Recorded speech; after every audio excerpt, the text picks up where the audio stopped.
Assalamualaikum warahmatullahi wabarakatuh. Halo semuanya, perkenalkan nama saya Vina Amalia dari SMA Negeri 9 Surabaya, kelas 1244 absen 11.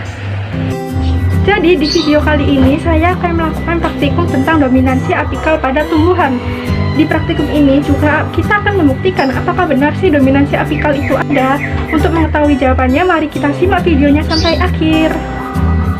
Pada praktikum dominansi apikal, saya akan menggunakan tanaman dikotil atau berbiji terkeping dua.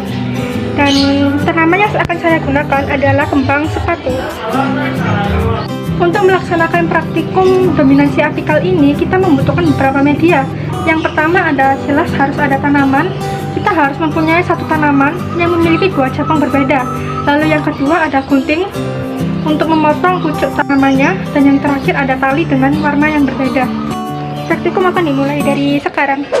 Ini cabang yang pertama, saya kasih tali warna hijau. Ini yang tidak dipotong tunasnya, ini kan tunas pucuknya. Bentar, ini pucuknya kan, ini. Nah, yang kecil ini pucuknya, nggak saya potong, jadi dibiarkan saja gitu ya. Terus yang kedua ada cabang yang kedua, ini saya kasih tali warna putih. Ini jadi ini adalah yang dipotong. Ini pucuknya kelihatan kan guys? Ini yang kecil ini loh, bentar. Ini. Nah, ini yang akan kita potong. Mari kita potong. Bismillahirrahmanirrahim biar berhasil guys. Nah, sudah dipotong. Saya udah memotong pucuk tanaman di cabang kedua. Lalu setelah ini kita mau ngapain? Menunggu cabang 1 dan cabang 2 memiliki perbedaan. Dan sampai kapan kita menunggu? Jawabannya nggak tahu. Mungkin 1 bulan atau bahkan bisa lebih. Karena itu sampai jumpa di pertemuan berikutnya. Sekarang udah hari ke-25, waktunya kita mengecek perubahan apa yang terjadi pada cabang yang kemarin telah kita eksekusi. Ini cabang yang kedua, yaitu cabang yang saya beri tali warna putih. Ini kan tali warna putih ya. Cabang yang kemarin kita potong tunasnya. Kita lihat perbedaannya. Ini kan tunas yang kemarin kita potong. Mati, tidak tumbuh lagi ternyata. Tapi digantikan dengan daun-daun baru atau tunas samping. Ini di sampingnya tumbuh banyak banget tunas. Ada sekitar, bentar ya, hitung dulu, 1, 2, 3, 4, 5, 6, 7. Ada sekitar 7 daun baru yang muncul di samping tunas yang telah mati. Fokus sih. Nah, lalu bagaimana untuk cabangnya? Di sini banyak banget daun-daun baru. Kelihatan ya, yang masih kecil ini kan daun baru, ini yang besar ini daun yang udah lama. Banyak banget daun baru yang muncul karena kita potong tunas apikalnya. Itu kenapa tunas lateralnya tumbuh dengan cepat gitu. Banyak banget daun-daun baru yang muncul di ketiak-ketiak daun pada cabang yang kedua, yaitu cabang yang kita potong tunasnya.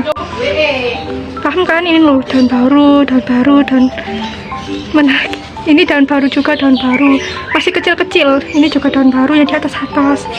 Dan yang terakhir yang ini, yang jadi tunasnya ini. Sekarang kita beralih ke cabang pertama. Cabang yang kemarin kita tidak potong tunasnya. Ini yang talinya warna hijau kan yang kemarin tidak dipotong ya. Kita lihat, tetap sama kayak kemarin.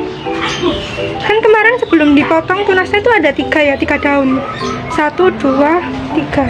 Sekarang juga sama, tapi ada 3 daun dan nggak bertambah di bagian yang paling atas. Untuk cabang-cabangnya juga, daun-daun barunya juga sedikit. Ini cuma ada 1 sama 2 ini. Kelihatan ya? Cuma itu doang daun-daun barunya. Hanya saja tumbuhnya lebih ke atas memang, karena tunasnya lebih tinggi daripada kemarin. Halo, udah 25 hari nih. kita menunggu perbedaan, dan ternyata emang bener ada perbedaan antara cabang 1 dan cabang kedua.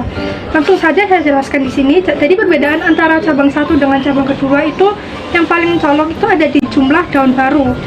Jadi di cabang pertama, cabang yang tidak kita potong, itu daun baru yang muncul itu lebih sedikit gitu, nggak terlalu banyak, nggak terlalu full. Tadi dihitung tuh cuma 2, sedangkan di cabang yang kedua, cabang yang kita potong kemarin tunasnya, itu banyak banget daun baru yang muncul.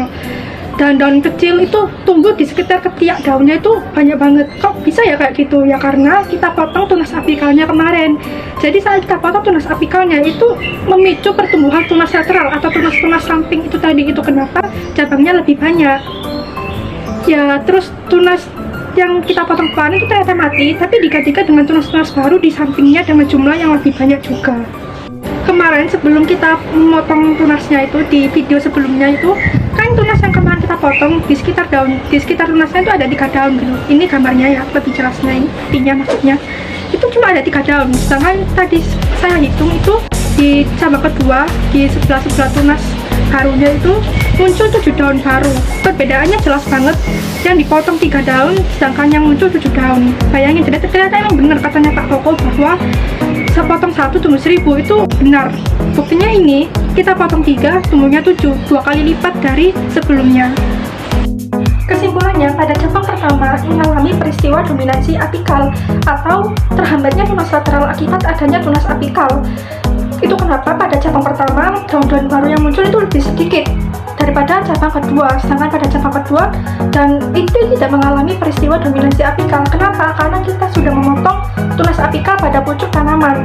Saat kita memotong tunas apikal pada pucuk tanaman, itu akan menyebabkan berkurangnya hormon auksin, dan akibat rendahnya konsentrasi auksin akan menyebabkan tunas lateral untuk tumbuh lebih cepat, dan itu yang akan berpotensi untuk menjadi titik tumbuh baru pada satu tanaman tersebut.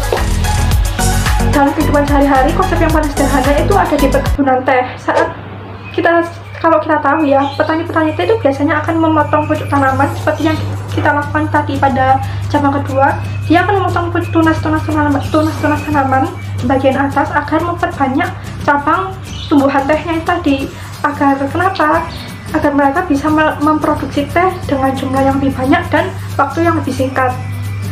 Lalu apakah tumbuhan yang mengalami pertumbuhan vertikal lebih dominasi ke atas itu tidak baik? Sebenarnya nggak juga, karena konsep dominasi apikal yang tidak dipotong tunasnya itu biasanya digunakan untuk industri mebel pada pohon jati. Kita tahu kan kalau mebel-mebel itu biasanya membutuhkan batang kayu yang tinggi banget gitu ya, bukan lebih ke bercabang tapi lebih ke tinggi. Jadi mereka biasanya tidak akan memotong tunas apikalnya agar batang tanaman jatinya lebih tinggi untuk digunakan keperluan mebel.